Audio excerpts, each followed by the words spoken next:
All right, everybody, welcome back to another episode of Finding the Fantastic.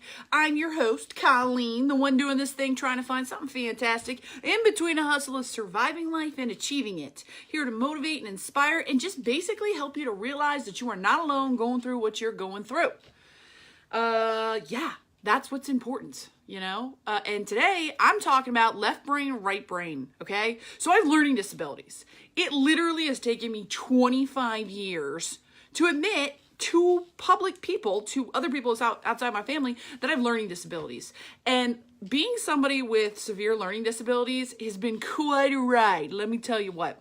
And people all the time, they don't know about learning disabilities or understand it. And I'm going to tell you right now, I hate the word disability because it is not a disability.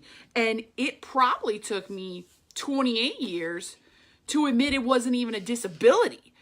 And people all the time are like, well, what is your learning disability? What do you have? And things like that. And I explain it to them. And if they're like a baby boomer generation, they're like, oh my God, I have the same thing. I do the same thing. I just always thought it was me going through it. And I sit there and I'm like, no, man, you're part of the right brain world. Welcome to the club. You're not alone.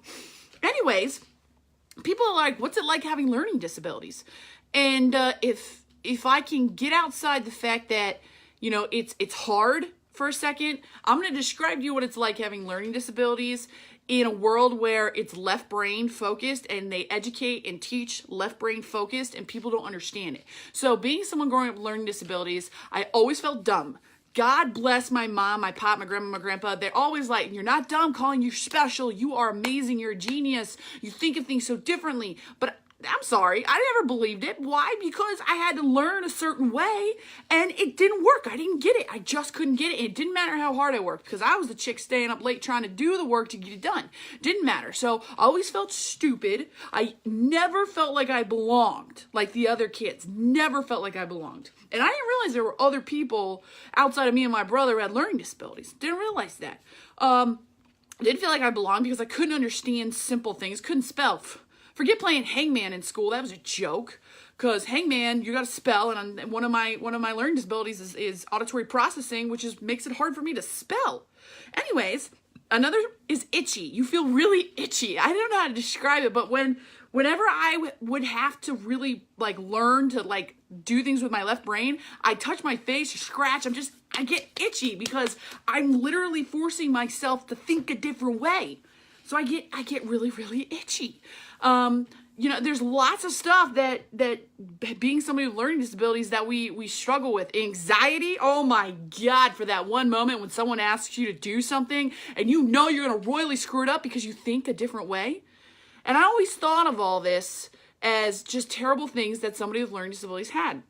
And it wasn't until 28 years later that I realized that learning disabilities are really the human equivalent of superpowers, okay? Literally. Everybody all the time is like, I wish I could fly, I wish I could do this, I wish I had a superpower. And everybody out there who's got learning disabilities, I'm telling you right now, we have superpowers. And I'm sure you're probably doing the same thing I would have, 20 years ago. And I'm like, you're right, Colleen, come on now. You know how miserable it is to be someone with learning disabilities because people don't understand it, they don't get it, they think you're dumb, they think you're trying to cop out. No. It is not the case. So, for instance, one of my learning disabilities is an auditory processing disorder where I don't hear things linearly. Like you start a sentence here and then go to here, left to right, right to left, whatever. Me, it's just like a whole bunch of words that are all jumbled up together coming into my brain that I really don't need to have it linearly said to me. I could totally understand it if it comes at me from all different angles and my right brain can just put it all together and I can understand it. But if you talk to me in linear sentences in a way that I gotta, break down and diagram out and my left brain has to trigger, oh my God, that's when I get itchy. That's when I get anxiety. But being able to hear things non-linearly has made it so that I can totally think and talk in really cool, different conceptual ways. I view things totally differently. And a lot of people look at me, they're like, oh my God, how'd you come up with that analogy? You're so like deep and introspective. How'd you do that? And I'm like, it's just my right brain kicking in because I have superpowers. It's just what it is. Some people, so my other ones are like synesthesia. I associate numbers with colors. Some people associate things with colors and they can't explain it. They're like, I can't explain it, but I can just organize really, really well. Like I kind of associate it to colors and I can just do it. I don't know how to explain it. I can just do it. And people are like, wow, that's so impressive. So right now, I'm telling you out there, if you have learning disabilities, you have a superpower. We have superpowers. And I know it doesn't seem like it. And if you're right now in school, it's not going to seem like it. You're going to laugh me out of the room, curse me out of the room. Fine. You're going through being itchy, you're going through feeling hopeless, you're going through feeling dumb, you're going through thinking you're never going to do it. Hey, I had a dean of a math department in college look at me after I took a placement math exam and say, you're so dumb at math, I don't even know how you passed middle school math. Literally, she looked at me and said that. And I left the office crying, thinking there was no point in me ever trying to do this thing called college, trying to do this thing called pass math. And according to the tests I had to take, yeah, math was definitely a challenge for me because I associate numbers with colors. So like, yeah, it was going to be really, really hard. I was going to have to engage a whole different side of my brain.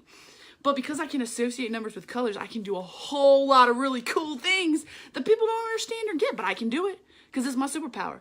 So you kids in school right now, do not stop. Okay, I know the itch, I know the hopelessness, I know the feeling of being stupid. You're not. You're a superhero, you're a superhuman, and you're gonna help people. You're gonna change the world, okay? When you get to adulthood, it's not gonna get easier, but you're gonna accept yourself a whole hell of a lot more. You really are, because you'll still have to face those differences, but your superpowers are gonna help you in other ways because you're gonna become more confident in them and use them in a powerful, positive way.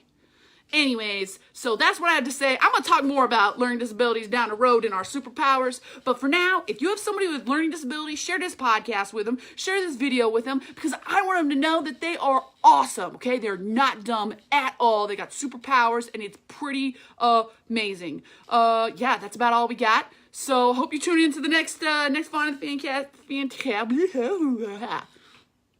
I'm okay. Tune into the next Finding the Fantastic podcast and show. We got merch coming out. Check it out. I gotta go. See you guys. Bye. Boo-boo.